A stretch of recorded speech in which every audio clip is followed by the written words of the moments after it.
सोचिए जरा, अंधेरी रात है, बाहर बहुत तेज बारिश हो रही है और कोई है जो बिल्कुल अकेला है। हवा की वो साएं साएं, कड़कती हुई बिजली, एक अजीब सा डर लगता है ना। ये वो डर है जो हम सब ने कभी न कभी तो महसूस किया ही है।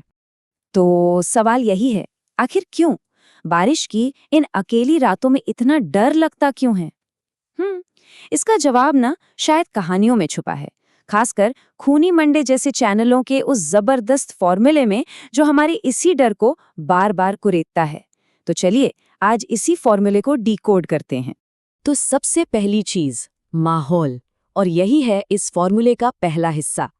देखिए, हर कहानी का सबसे जरूरी हिस्सा होता है उसका माहौल, उसकी सेटिंग। और इन कहानियों में ये जो बारिश वाली रात है ना, वो सिर्फ बैकग्राउंड नहीं है। नहीं, वो तो खुद एक कैरेक्टर है, एक विलन, जो हमारे मेन कैरेक्टर को अपने जाल में फंसा लेता है। ये कहानियां लगभग हमेशा शुरू होती हैं एकदम सुनसान जगहों पर।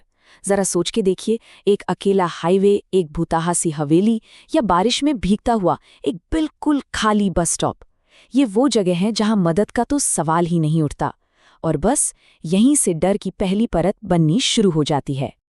और मजे की बात देखिए, इन कहानियों में ना कैरेक्टर्स को अक्सर कोई ना कोई रोकता जरूर है, उन्हें खतरे से आगाह किया जाता है। जैसे मनाली जा रही है अजीत की कहानी में हुआ था। लोकल लोगों ने उसे साफ साफ कहा था, भाई ऐसे मौसम में आगे मत जाओ, लेकिन वो माना क्या? नहीं। और बस कहानी का असली खौफ यहीं से तो शुरू होता है। तो माहौल तो सेट हो गया। अब आता है फॉर्मूले का दूसरा हिस्सा, भूत। लेकिन रुकिए, ये कोई आम भूत प्रेत नहीं है जो सिर्फ डराने के लिए आ गए। नहीं, ये वो आत्माएं हैं जिनकी अपनी एक दर्द भरी कहानी है।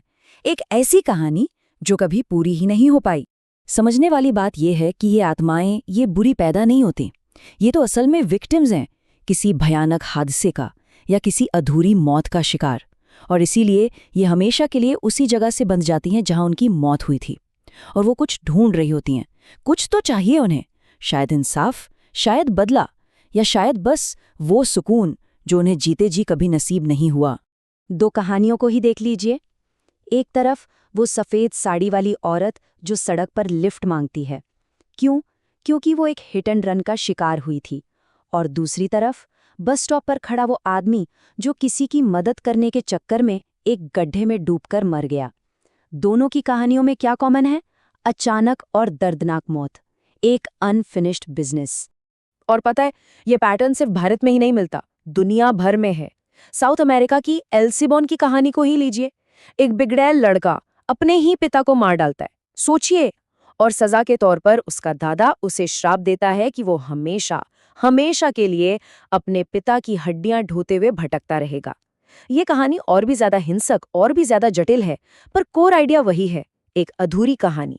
चलिए अब आते हैं कहानी के तीसरे और शायद सबसे खौफनाक हिस्से पर। वो पल, वो एक पल जब कुछ ऐसा होता है जो फिजिकली इम्पॉसिबल लगे।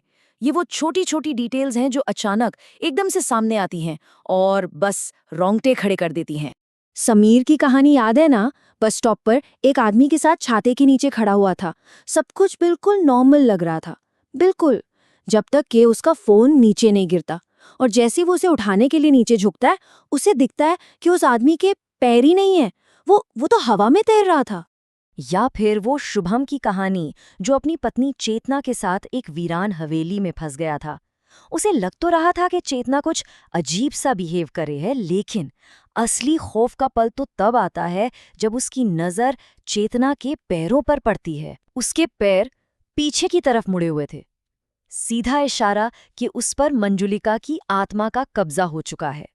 और ऐसा ही एक खौफनाक मोमेंट मुकेश मिल्स की शूटिंग के दौरान हुआ था, जब एक असिस्टेंट ने आईने में देखा तो उसे वहां एक्ट्रेस नहीं बल्कि एक जली हुई दुल्हन दिखाई दी। यही वो पल होते हैं जो दिमाग में छप जाते हैं हमेशा के लिए। और अब हम आते हैं इस फॉर्मूले के आखिरी और सबसे अहम हिस्से पर। देखिए, भूत के चले जाने से कहानी खत्म नहीं होती, बिल्कुल नहीं। असली खौफ, असली हॉरर तो उन लोगों के लिए शुरू होता है जो बच जाते हैं, क्योंकि वो डर अब हमेशा के लिए उनकी जिंदगी का एक हिस्सा बन चुका होता है। तो आखिर जो लोग बच गए, उनका हुआ क्या? सोचिए जरा। समीर, उसके पैर चले गए और बाद में डिप्रेशन से उसकी मौत हो गई। मुकेश मिल्स वाला, वो प्रोडक्शन असिस्टेंट श्याम, वो पागल हो गया और उसने सुसाइड कर लिया। और वो स्टूडेंट अमित, उसने हॉस्टल तो बदल लिया, लेकिन फिर कभी भी उस रास्ते से गुजरने की हिम्मत नहीं जुटा पाया। इससे एक बात साफ है, डर सिर्फ एक रात का खेल नहीं है, वो एक ऐसा गहरा जख्म छोड़ जाता है जो कभी भरता ही नहीं। तो चलिए सब कुछ समेटते हैं। ये है वो 4 स्टेप का खूनी मंडे फॉर्मूला। स्टेप 1, कैरेक्टर को एक सुनसान तूफानी जगह पर ट्रैप करो। स्टेप 2, एक ऐसे भूत को कहानी में लाओ जिसका पास्ट बहुत दर्दनाक रहा हो। स्टेप 3, एक ऐसा खौफनाक सच सामने लाओ जो फिजिकली इम्पॉसिबल लगे। और स्टेप 4, जो भी बच जाए उसे जिंदगी भर के लिए एक फिजिकल या साइकोलॉजिकल निशान दे दो। और ये सब हमें एक आखिरी सवाल पर लाके छोड़ देता है, क्या ये जो सच्ची कहानियां हैं ये असल में हमें डराती हैं, या फिर ये सिर्फ हमारे अपने अंदर के डरों का एक आईना है? अंधेरे का डर, अनजाने का डर, अधूरी कहानियों का डर। शायद सबसे बड़ा खौफ इन कहानियों में है ही नहीं, वो तो हमारे अंदर ही कहीं छिपा बैठा है।